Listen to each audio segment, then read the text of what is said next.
Sydney, glad you can make it. Almost thought we wouldn't see you today. We've had a terribly busy day with many interviews, so please, take a seat. I'm so sorry, Mr. Fletcher. To be quite honest, it hasn't been my day really, and I had to pick something out before joining you here. Well, that might all change after this interview. So, we have received your application, and there's not much more to do except review it with you here. Is that okay? Yes.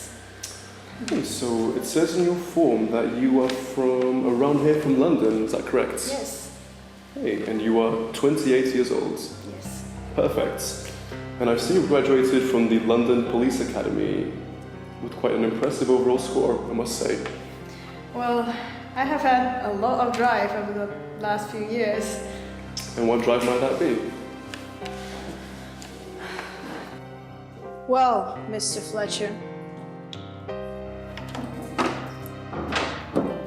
it's actually quite a difficult topic of discussion.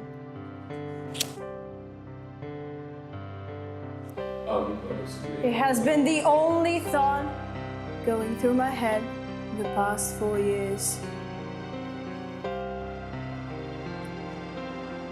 See, I had an 8-month-old son. He was a beautiful baby boy.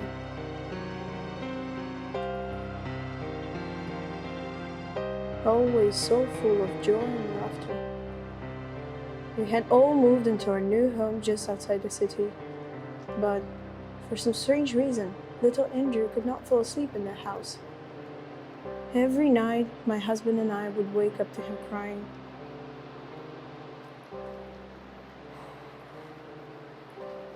A month straight, we would be disrupted by his cries in the night. He cried and cried. One night, we woke up to yet another scream from the nursery. But this time, when we walked in, we noticed something strange. The window had been opened. It was never left open. We didn't think much of it until a few days later, when the same thing happened again. Someone had been entering the nursery in the night. We called the police immediately the next morning, and they came through to see if there was any evidence of entry, but they assured us that nobody came through the window. They said there was no way that neighborhood would ever carry suspicious activity. This happened a few more times. The window just kept being open somehow, but no evidence of entry.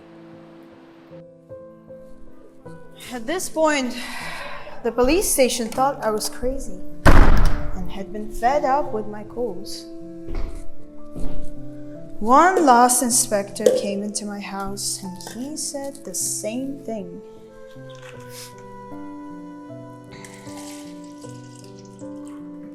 He told me that oftentimes mothers with newborn are very protective of their baby. Nobody believed that someone was coming into the house. And then it happened. So, what happened? That very night, my husband and I slept with no interruption. We had a perfect 9 hours of sleep for the first time in months. But the next morning, when we went into the nursery, our baby, it was gone. It was gone. Nobody believed me. And someone had been entering our house every night and observing our baby. I'm so sorry. And he was never found.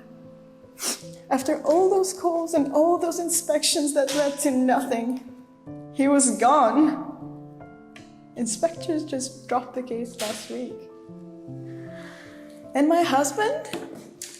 Well, he committed suicide a month later, not being able to bear his lovely son taken away from him. Does that ring any bells for you, Mr. Fletcher?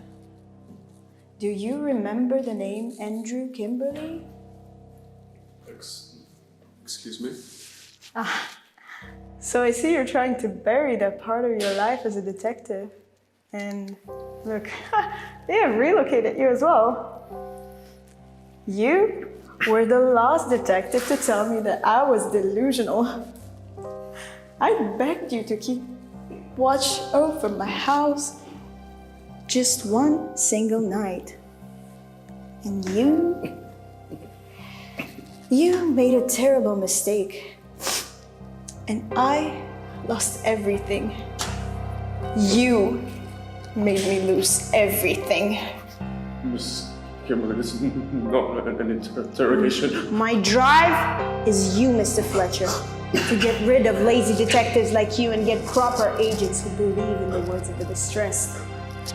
I know it wasn't all your fault, but you were my lost hope, and you threw me under the rug just like everyone else.